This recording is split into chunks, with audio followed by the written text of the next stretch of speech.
Okay, greetings, brethren. Thank you for joining us here for another edition of Shepherd's Voice magazine on YouTube. Thank you for joining us whenever you have the opportunity to do so. So let's get started. Recently I was just up in Canada visiting Winnipeg, seeing family and friends and doing the family and friend thing, but also was able to meet with brethren. We had a small little meeting on the Sabbath, and we had this opportunity actually to discuss the content, among other things, what I wanted to talk about today. So might as well get started. It's the Sabbath here. It's getting a little later. I've had a long day, and I want to make sure that I can cover this topic and with some energy that I still have left. So here we go. The subject of this message is forgiveness. It's a big subject altogether, but I want to tackle it from a certain point of view and see if this could, trigger some more insight that, at least I've gotten through it. When I started thinking about the subject more, and I, as I told the brethren up in Winnipeg, I think the subject is overdue, at least from my thinking, for what I've been talking about, the subject of forgiveness. So let's take it on. Let's get started. Now, I'm going to go to Jeremiah. You don't have to turn there, of course, but I have the notes here. And in Jeremiah 17, the heart is deceitful above all things, in verse 9. Now, we'll start there. Develop our subject, because it's amazing how deceitful the heart can be. So Jeremiah 17 and verse 9, that the heart is deceitful above all things and desperately wicked. Who can know it? I'm like, wow. And the Lord search the heart. I test the mind, even to give every man according to his ways, according to the fruit of his doings. So the context of this verse has to do with a man trusting in himself. When a man or woman or whoever it is starts deviating from depending on the Lord for guidance and wisdom and reaching up to a higher power to live life, instead of that, trusting in oneself. It's sort of a kind of a version of arrogance. Because earlier it says, cursed is the man who trusts in man and makes flesh his strength, whose heart departs from the Lord. And you kind of wonder, what is this? How do we imagine this? How do we characterize that? How do we imagine what this is? That could be a whole discussion. We tend to distance ourselves from these kinds of scriptures, don't we? As believers, we tend to distance ourselves from such verses, as I said before, but this is not a healthy thing to do. We say, oh no, that's not me. Obviously that's somebody else or some other people. But no, I don't think it's a good idea. It's not a healthy idea to kind of distance ourselves from critical or even condemning verses such as this. They're written there for a reason, and they're given to us. It may not be written to us directly, but there is reasons there for it to be given. And we don't want to just say, that's not me. That's not me. That's never been me.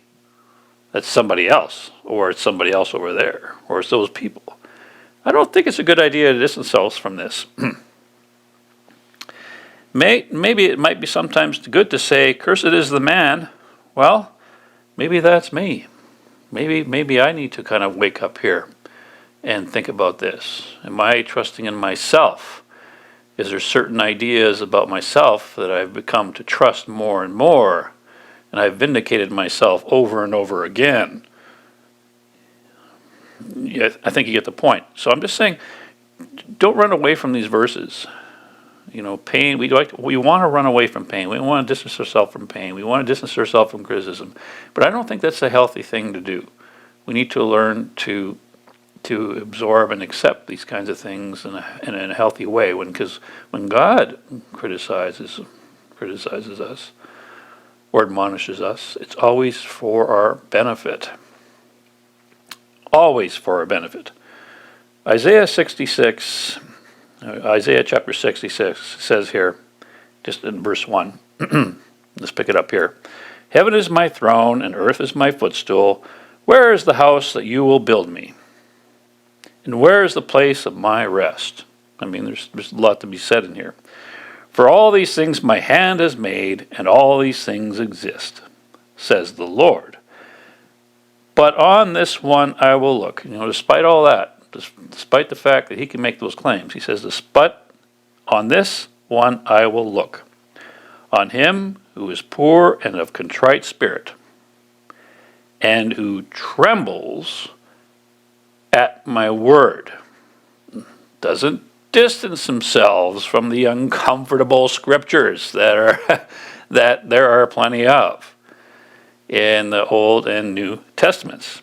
So to tremble at his word, the person somehow is able, as I put it this way, is able to identify himself, herself, with what he is hearing and reading. And it brings to mind the shortcomings of his own. He trembles at my word. Why would somebody tremble at his word? Because it's bringing to mind the shortcomings of his own and where one has fallen short. And trembles is no small thing. So we don't necessarily want to distance ourselves from scriptures that are uncomfortable and would like to kind of deflect them onto other people because, we're righteous, we're believers, we're this, we're that. No, that's not a very good attitude to take. Who trembles at my word? This is the one I look. And look positively at one who trembles at his word. Person is somehow able to identify oneself with what is being said in the scriptures. You know what?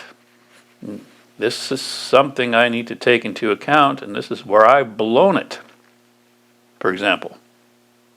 And this is something where I've fallen short over and over and over again, and realizing it and taking it in and taking some kind of ownership. And that's how I want to start this off. If we're going to talk about forgiveness, we need to also start talking about certain kinds of ownership. This person who trembles at his word is aware that his heart may not be in the right place. Because I know.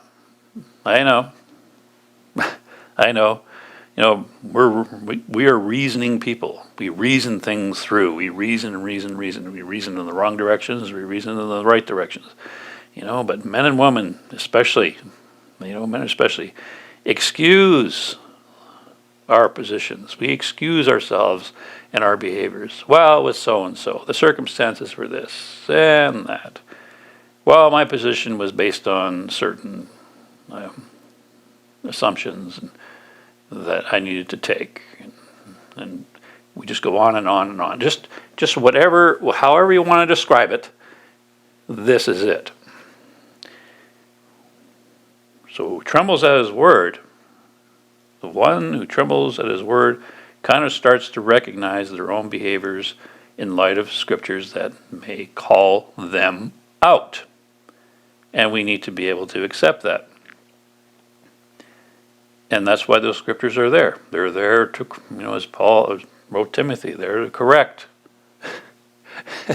They're there for our benefit. But we have to take them into account, not just in an intellectual way, but we might have to, tremble at his words. Therefore, live your life upon Peter Paul. Live your life in fear.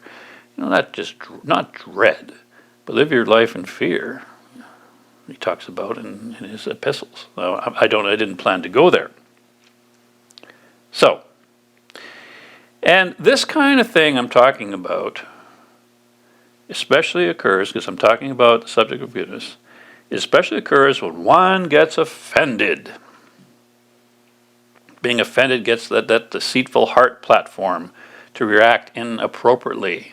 When I'm offended, and gets that deceitful heart wants to take advantage of this, and it gives Satan a platform to let out the bait, to take the bait.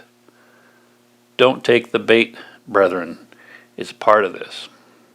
So when we get offended, or when we get crossed in some way, because we all do, we cross people, and we're going to get crossed. Nobody that I know of hasn't had these situations on both sides of the spectrum. We're going to be offended, and we're going to offend others. It's just the way it is.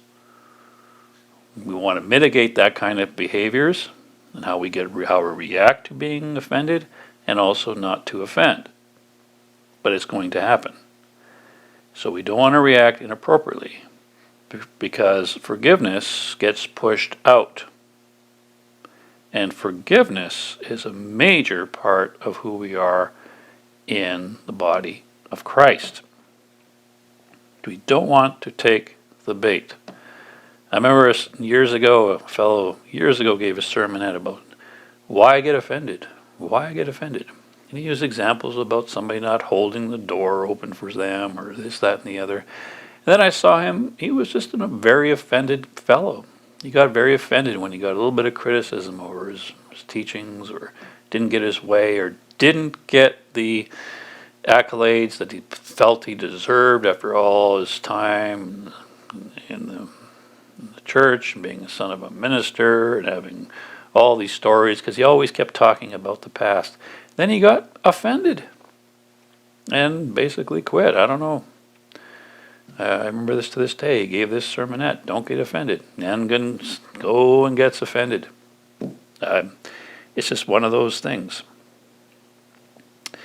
And if you read the book of James, he indicates where there's strife and contention, Satan gets involved all the time. But humility cures worldliness, is what he's looking for. In verse 7, I think chapter 4, therefore submit to God, resist the devil, and he will flee from you. So on these contentions, why all these wars and strifes among you? He says, therefore submit to God, humble yourself towards God, resist the devil, and he will flee from you. It implies that Satan was always there. He's always there for that problem.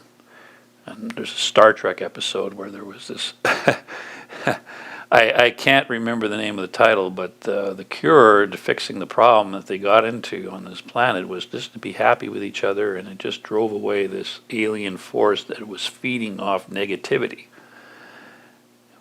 And so they all just became huggy and just became friends with each other again, and it just drove off this evil element that was infecting the landing crew.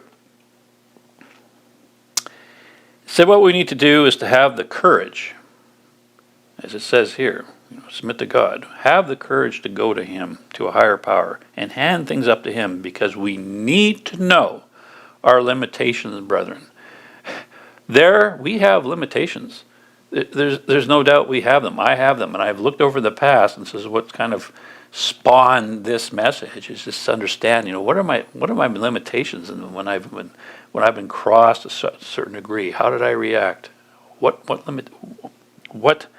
I reached a certain limitation, and it's tested me, and I've had to reflect on my reaction, because my reactions is more important, it determines more about me than it is on who I'm reacting against.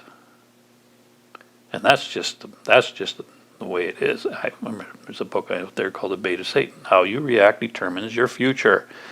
And I said, that's exactly right. How you react. And we need to look at our limitations. And I know if we get hit hard with something, we need to hand it up to God as soon as we can, as soon as we're able, because he can handle it. He's handled more than anything. Jesus Christ has handled much more than we can possibly imagine. Forgive them, for they do not know what they do, when he was in the worst of states. So he's very capable of taking on much of the offenses that we experience in life. So again, the subject is forgiveness, and we need to know our limitations. And if we do not accept these limitations and think we are in control of the situation and well within our rights to defend our reactions and our grudges, then there's problems. This is giving in to a deceitful heart, exactly the kind of heart that is described in Jeremiah. And the kind of heart is where cursed is the man who makes flesh his own strength, that I don't have to forgive and I'll control the narrative and how this is going to get resolved. Really? You think so? Your heart departs from the Lord because they didn't hand it up. And we need to be able to do that. I think the scriptures are very explicit on that, as we'll go through in just a minute. So this is very important for us to grasp. So again, if we do not accept our limitations, and we have them, you have them, and I have them. There is no position I am taking here that's saying that my limitations are greater than anybody else's or less, or however you want to move that scale. We all have limitations. And there's certain things that come at us that go beyond our capability. And God says, I won't let you go be tempted beyond what you're able. And what part of that ability is to be able to hand it over to God and take it to Him in prayer. And take it to Him and hand it over to Him repeatedly so that He can guide you in how to deal with it. And He makes expressions pretty clear in Scripture. We don't want to give into a deceitful heart. And it's very dangerous. Don't trust yourself. Much of my prayers is, Father, is essentially, I don't trust myself. Protect me from myself. Because I know I'm capable of going very wrong. And we need to go to God and bring this up. And, why am I bringing this up in the first place? Why does a preacher preach something? Where does he get his subject material from? Don't worry, it's a mystery for me too. But I've been thinking about this subject a lot. And one of the things that brought this up to me, one of the things that I was thinking about in terms of forgiveness was what has been written here in 1 Corinthians, verse 13 and verse 5, where Paul, of course, talks about describing love. He says here, in most of the translations, it's a little different sometimes, but most of them seem to say love does not keep a record of wrongs, holds on to a grudge. And that seems to be very big part of an element of love. And I was thinking about this, though, and does God keep a record of wrongs? That's a subject for another time. So we need to bring this into context. I was going to explore that a bit today, but I don't think that's really going to be too helpful. It's not going to be too helpful. And is not easily provoked in that same verse. It's not something that is so reactive and gets nasty. And it starts to assert themselves. You violated something, therefore I'm going to assert myself on you. Christ did not come ostentatiously to assert his rights on people. I'm sure he was offended plenty on his time on earth, but was not easily provoked. It can be provoked, but not easily. And we need to examine ourselves in light of that. God is love. All right? So with all that preamble and that background, as we explore this subject of forgiveness, I want to take us now to Matthew 18. Now, Matthew 18 is often used in dealing with transgressions a brother had committed. First go to your brother. Tell him, and if he doesn't listen, then take a couple elders. If he doesn't, then go to the church. If he doesn't go to the church, then let this happen. And it needs to be, and it seems like a rather extreme thing, but I don't want to explore that too much today. I don't want to go to Matthew 18 on that subject itself. That's not part of what we want to talk about. I want to kind of keep it limited to a certain sphere in terms of discussing forgiveness. So let's go to Matthew 18 together and start at the beginning of Matthew 18. Because there's a certain contextual environment that is being put to place here that I want to grasp and revisit. So Matthew 18 in verse 1. At that time the disciples came to Jesus, saying, "Who then is the greatest in the kingdom of heaven?" It's what's kind of interesting here is he actually gives them one of the more direct answers that he's ever given them. More of a direct answer. So we ought to take it on, take it rather seriously as to what his response is. Who's the greatest? Everybody wants to be the greatest, right?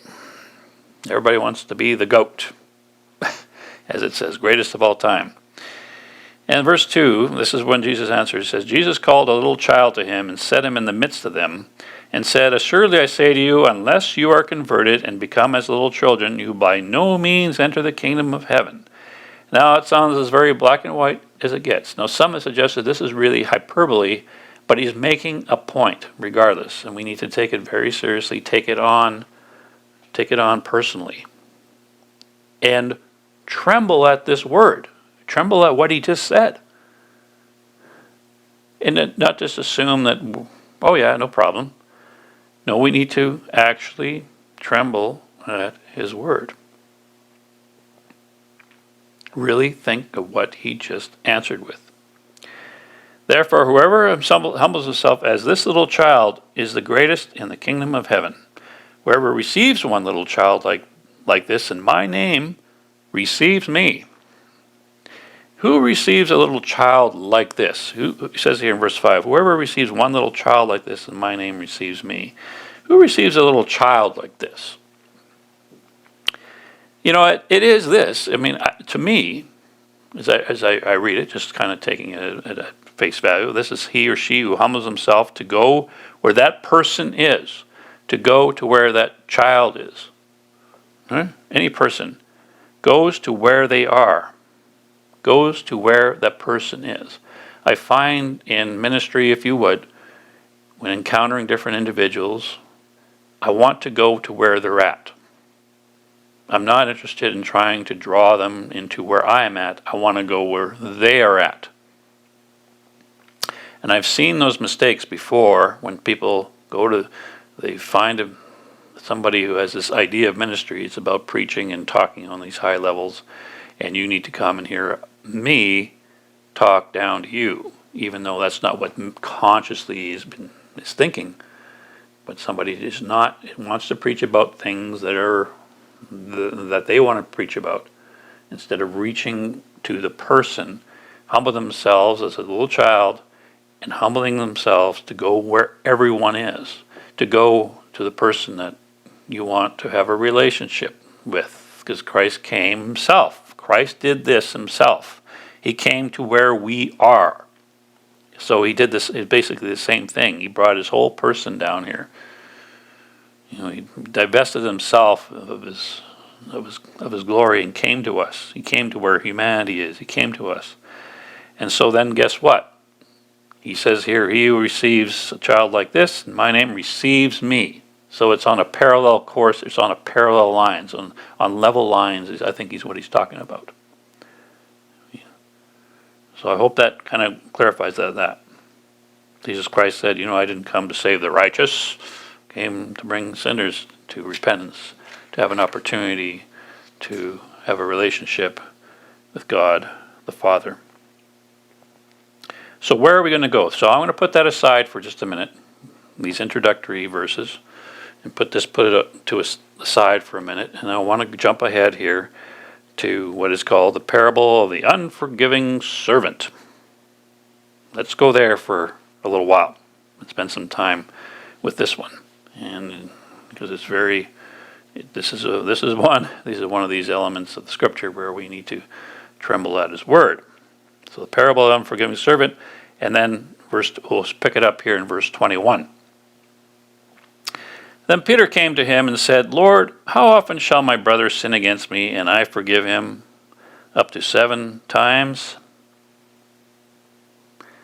Now, there's some scriptural or Jewish background to this. I mean, it goes back to Genesis, I'll repay so-and-so from 7 times 7. But he says up to 7 times. I'm not quite sure how he pulled that number, but that's fine. Up to 7 times. We owe a lot to Peter, and if you think about it, the fact that Peter had this quick tongue in responding to what Jesus Christ said all the time. Again and again, Peter just rushed into some certain speech.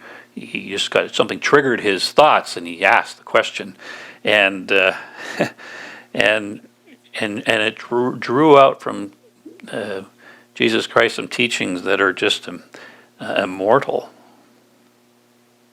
I'm quoting somebody on this, but it's just like, yeah, this is absolutely true. If it wasn't for Peter's just reaction to things, we wouldn't have a lot of these teachings from Jesus Christ. But when Peter asked this thing, now I kind of just start to wonder, okay, why is Peter asking this question? Is he looking for a limitation on forgiveness? Is he looking, do I have to keep forgiving? Isn't there like the statute of limitations or whatever? That's what I'd say so. I think, do I have to keep forgiving? Because if we look at our own deceitful hearts, holding on to a grudge or having resentment can be somewhat satisfying. Just holding on to a grudge, there's something about that just causes us to say, to talk to him. I don't have to deal with him. Just holding on to a grudge, there's something satisfying about that. If you really kind of look at the dark side of ourselves, or where we once were. And we need to kind of recognize that. There's something there. And we can deny it. That's fine. I'm not saying that we should or feel this way. I'm saying, it just brings to mind. Because there's the expression, well, you really bit it off this time. You're cut off. Just to punish somebody for what they did. I tolerated this enough, and you're cut off. Or does it come, is it something here that's being said, are we willing to forgive if first I'm allowed some kind of retribution? To take it out. Get that, as they say, get my pound of flesh. Another carnal instinct that is out there, which goes against Scripture. And we need to kind of mindful of that. Because we've all had those feelings, and I've had them. Or we start to set the conditions of reconciliation, that we ourselves are that privileged. Do we have the right to do that? To set the terms and conditions of reconciliation after what Christ has done for us, is which the point of this whole parable of the unforgiving servant is. We're going to go through. Do we have that right or privilege? Again, we need to tremble at his word and see. Because we need to be honest with ourselves. Don't look at me. I'm not accusing anybody of anything or myself. I'm just saying we have to be honest with ourselves. And it could be a painful thing sometimes. And we use reasons, as I started out this message, to avoid it. Well, that doesn't apply to me. Because, again, the heart is deceitful, and it uses our feelings against us. Now, years ago, there was a very angry man in the congregation that I was a part of. And he's no longer with the congregation up there. And he's gone his way. Just a very angry man. He believed in all the same doctrinal tenets that I've had. Sabbatarian, holy day keeping individual, raised a family, etc.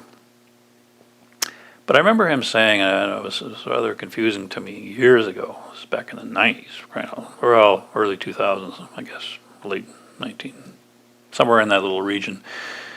He was talking about the case of Ahaziah, this, I think, the sixth king of Judah. I'm not sure the background of it, but you go to 2 Kings chapter 1, you can hear the story. He injured himself, and he wanted some kind of healing, and he didn't like what the prophet Elijah said. And so he sent 50 individuals out there, a captain of 50 with 50 men. He sent them up there to get him down to explain his position.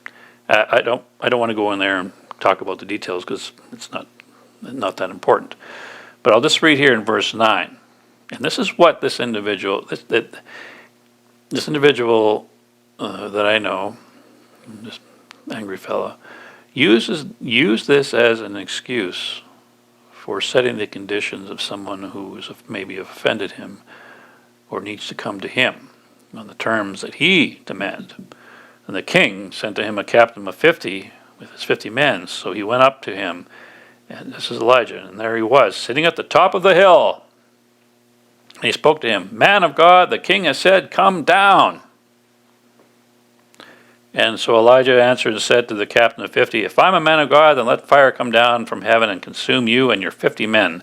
And fire came down from heaven and consumed them and his 50. Then he sent him another captain of 50 with his 50 men. And he answered and said to him, "Man of God, thus the king has said, come down quickly." Man of God, right, come on down. Elijah answered and said to him, "If I am a man of God, let fire come down from heaven and consume you and your 50 men. And the fire of God came down in heaven and consumed him and his 50. There was a third case where it was more of a humble fellow came and said, "I'm a fellow servant of yours.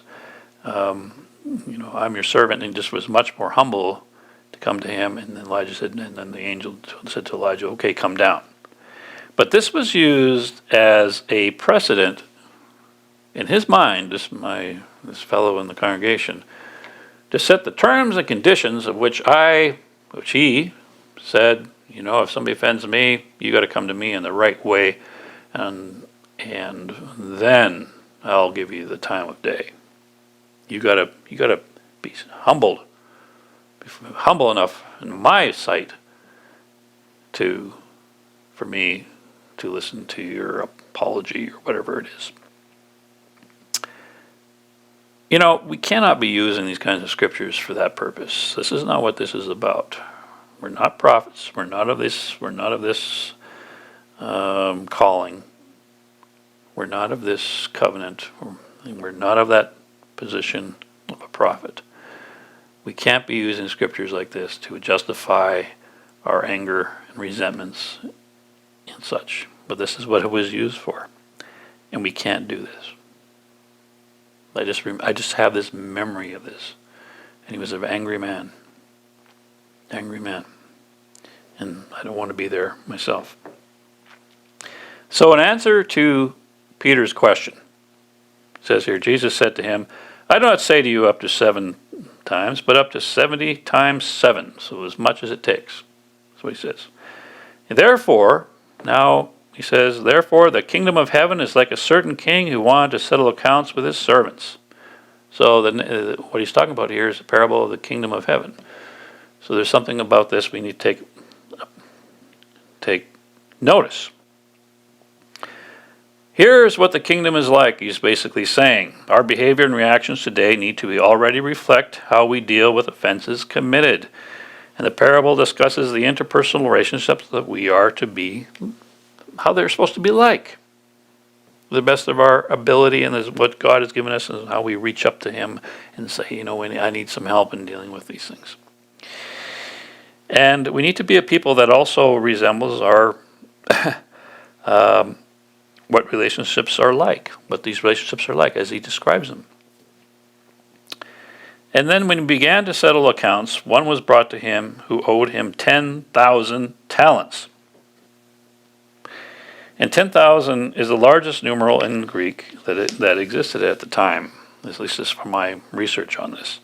It's called a myria, where we get this our English word myriad, like just a myriad. It's just like uncountable.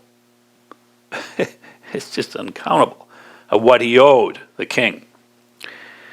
And it's basically impossible to repay. So it says here in verse 25, but he was not able to pay. His master commanded that he be sold with his wife and children and all that he had, that payment be made. The servant therefore fell down before him, saying, Master, have patience with me, and I will repay you all.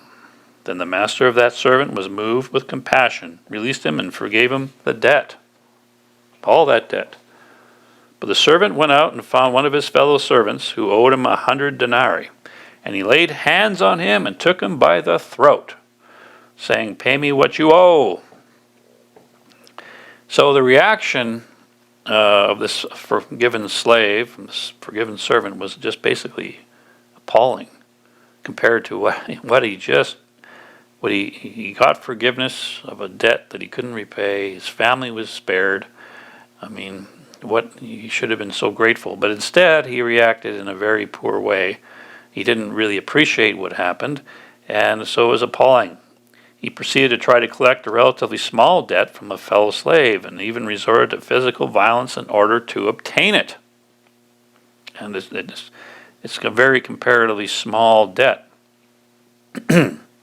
So his fellow servant fell down at his feet and begged him, saying, Have patience with me, and I will pay you all. Same thing. And he would not, but he went and threw him into prison till he should pay the debt. So when his fellow servants saw that what he had been done, they were very grieved, and came and told their master all that he had done.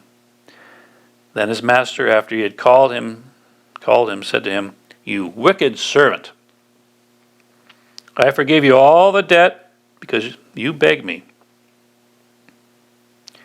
You should not also have compassion on your fellow servant, just as I had pity on you. And his master was angry and delivered him to the torturers until he should pay all that was due to him, which is something we're going to explore here in just a second. Excuse me. And that says here in verse 35, So my heavenly Father will also do to you if each of you from his heart does not forgive his brothers his trespasses. That's quite a direct statement that he was saying right to his disciples. You're not off the hook because you've been spent time with me. So what we just went through here is designed to be vividly jarring to us, to kind of get us to for our own sakes for this case. Here, God is pictured as forgiving graciously. Yet he's very capable of punishing ruthlessly. As a matter of fact, God cannot forgive those who are devoid of compassion and mercy. So we need to have that compassion and mercy to those whom he's shown it to, because he is so full of these qualities himself, this compassion, mercy, and this is what we need to have. And the model prayer in Matthew 7, is given to us. Forgive us our trespasses as we forgive those who trespass against us. For if you do not forgive your brother or your brethren their trespasses, God will not forgive you. It's just right there in black and white. It makes it very clear. So to me, when I read this, when I read these things, that's kind of a line we do not want to cross. We don't want to cross that line, because it seems to me not even our Savior's intercession can fix it. And that may seem a little blunt. It may seem a little extreme. I mean, I'm hoping that's not entirely true what I just said. That's fine, because he can save to the uttermost. But the Father, he has got more sovereignty than Jesus Christ himself. To say, I'm not going to, after all I've forgiven you, what my Son has done for you, and you're not going to forgive your fellow servant this way and treat them badly? You want to punish them first? That's not going to fly. So, there's some disturbing elements here to his conclusions. But it's been given to us for our own sake. And again, we need to tremble at his word to kind of grasp what he's saying. It's designed to keep us within the goalposts for our own sake. God forbid that any one of us would fall into this kind of thing, this unforgiving servant. So let's make sure we understand what is being said. The whole context of what's been given here goes back to what I said, let's revisit this part about becoming as a child. We'll get there in just a second. It's about humility and becoming as a little child. So this is important for us. So what does forgiveness look like, and what does it feel like? This is the questions I'm kind of asking myself. So when we go back to the beginning of Matthew 18, which set all this off, right? Who is the greatest in heaven? Who is the greatest in the kingdom of heaven? Well, if you're greatest in the kingdom of heaven, the presumption is you have privilege. This is my thoughts on this. There's a certain, if I'm great in the kingdom of heaven, there's privilege there. All right, that's fine. If somebody's going to be great in the kingdom of heaven, assuredly there's some privileges of being that way. Okay? But the question is not being asked appropriately for the right reasons. I look at it this way, in light of what I've just read here. Translate another way. Who is allowed to be the most offended and not have to forgive? Who is the one who can be most put off? Who is the one who can set the terms and conditions of forgiveness that God must honor? Because I'm so offended for this particular reason.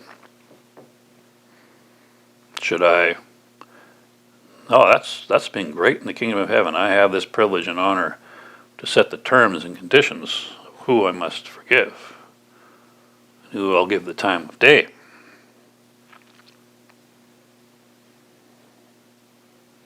The greatest apart from God and Christ himself must be deserving of special privileges, yes?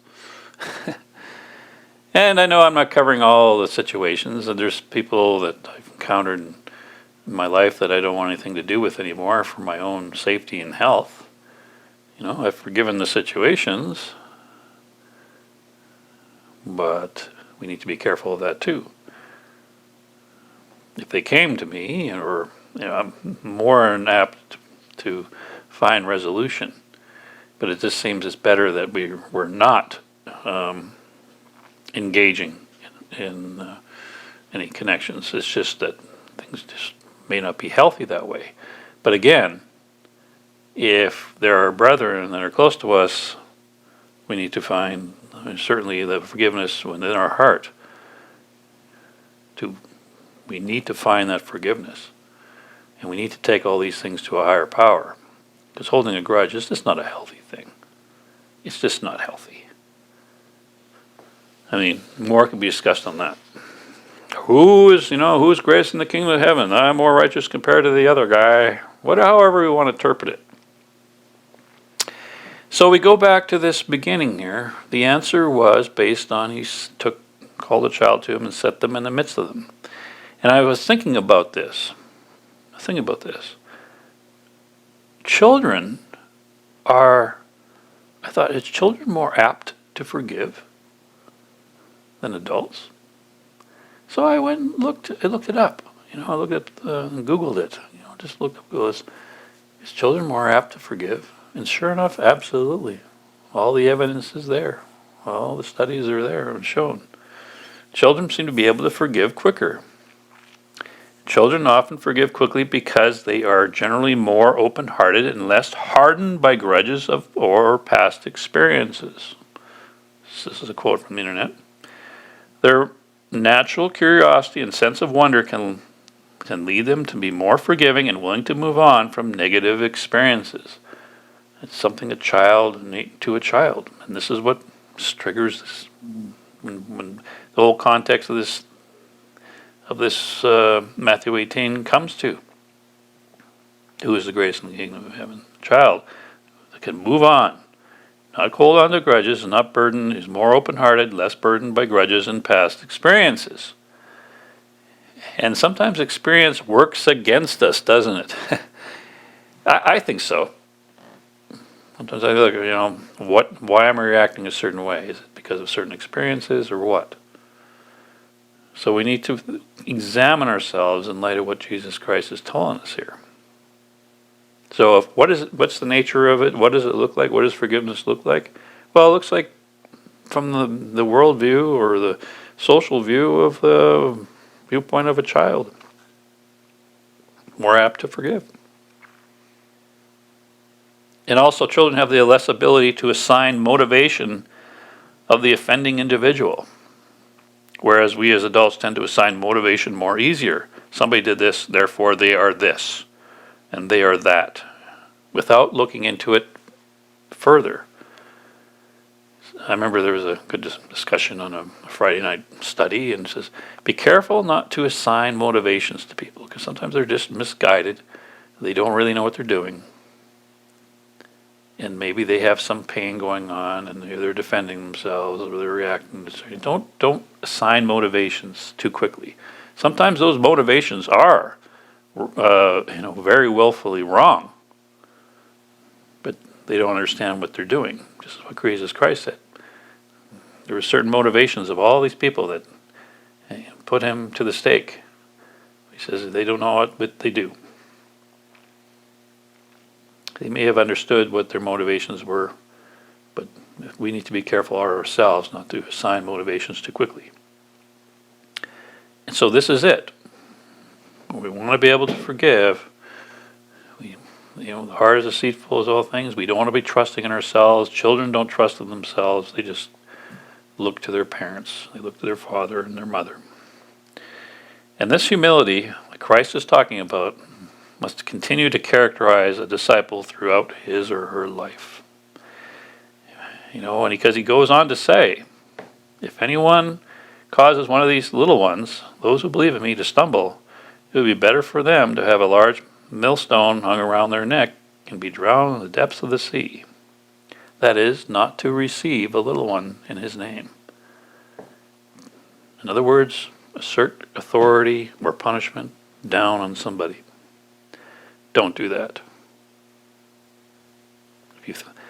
There's no privilege that we have as brethren to punish one another.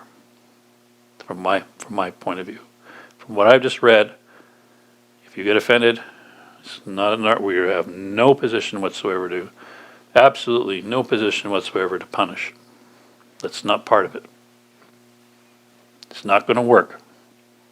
In the short term, there's been cases where I got so angry I've had to distance myself just for the sake of sanity and not confront the offender. But, I've done this, and I've had to kind of come back and then work it out. But it has to be done quickly. And it can't be something that we do habitually either. We want to be apt to forgive. We want relationships. We want to have these things to work out. As I've discussed before many times, and Darren has too, the forgiver benefits the most. When God forgives, he benefits the most. God must always benefit the most in his interactions with his creation. When God forbids, he benefits the most. It's just the reality of creation, of all who that is. It has to be that way, and it transfers out through us all. When the angels rejoice over one sinner who turns things around, they're rejoicing for God, primarily. So happy for him. Think about that. And God himself says, I take no pleasure in the death of the wicked. This is his nature. This is his nature. Our God is a God of reconciliation. Christ humbled himself for that purpose, for his glory, to bring reconciliation with his creation, with all those who have been created in his image. So he's done so much for us. We should be so grateful. And we need to be participants in this, participants in forgiveness, and participants of, humbling ourselves just as he did, for our benefit and the benefit of others. This is what it's all about, and goes against certain carnal logic. I get it. Yet this is something that he's commanded of us. It's absolutely commanded of us. There's so many other scriptures I can go to with Paul forgiving one another. It just has to be this way. So I'm going to continue to work on this. Now, I'm not talking about the subject itself, but I'm going to continue to work as I went through this, preparing this study and this presentation, that I need to have a more forgiving, open heart. Not just in theory, but in every aspect of my life.